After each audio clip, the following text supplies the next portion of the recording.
ભરૂચના અંકલેશ્વર શહેરમાં ગઈકાલે સાંજે અચાનક વાતાવરણમાં પલટો આવતા તોફાની પવન અને કમોસમી વરસાદે તબાહી મચાવી હતી.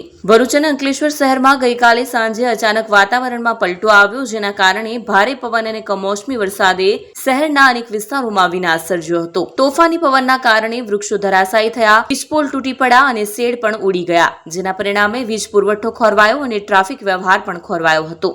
ભારે પવનના કારણે અનેક વિસ્તારોમાં વૃક્ષો ધરાશાયી થયા, જેના કારણે નીચે પાર્ક કરેલી બાઇક અને ફોર વ્હીલર વાહનોને નુકસાન થયું હતું. તો વીજપોલ તૂટી પડવાના કારણે અનેક વિસ્તારોમાં વીજ પુરવઠો કલાકો સુધી ખોરવાયો, જેના કારણે રહેવાસીઓએ અંધારામાં સમય વિતાવવો પડ્યો હતો. વૃક્ષો અને વીજપોલ ધરાશાયી થવાના કારણે માર્ગો અવરોધિત થયા, જેના કારણે ટ્રાફિક વ્યવહાર પણ ખોરવાયો અને વાહન ચાલકોને મુશ્કેલીનો સામનો કરવો પડ્યો. લગ્નશાળાની મોસમમાં તોફાની પવન અને વરસાદના કારણે અનેક લગ્ન પ્રસંગો ખોરવાયા હતા, મંડપ ઉડી ગયા અને કેટલાક સ્થળોએ માંડવા વિખેરાયા હતા. ભારે પવનના કારણે કાચા મકાનના પતરા ઉડી ગયા, જેના કારણે ગરીબ પરિવારોને નુકસાન થયું. અંકલેશ્વર વહીવટી તંત્ર દ્વારા રાત્રે પવન શાંત થયા બાદ ધરાશાયી થયેલ વૃક્ષ અને વીજ પોલ હટાવીને રસ્તાઓ ખુલ્લા કરવા અને વીજ પુરવઠો પુનઃ સ્થાપિત કરવા માટે પ્રયાસો હાથ ધરવામાં આવ્યા હતા. હવામાન વિભાગે આગામી 2-3 દિવસ માટે તોફાની પવન અને કમોસમી વરસાદની આગાહી કરી છે. તેથી કલેક્ટર ગૌરાંગ મકવાણાએ લોકોને ઘરની બહાર ન નીકળવાની અને સુરક્ષિત રહેવાની અપીલ કરી છે. સદનસીબે કોઈ જાનહાનિ નોંધાઈ નથી, પરંતુ નુકસાનનો આંકડો વહીવટી તંત્રના સર્વે બાદ બહાર આવશે.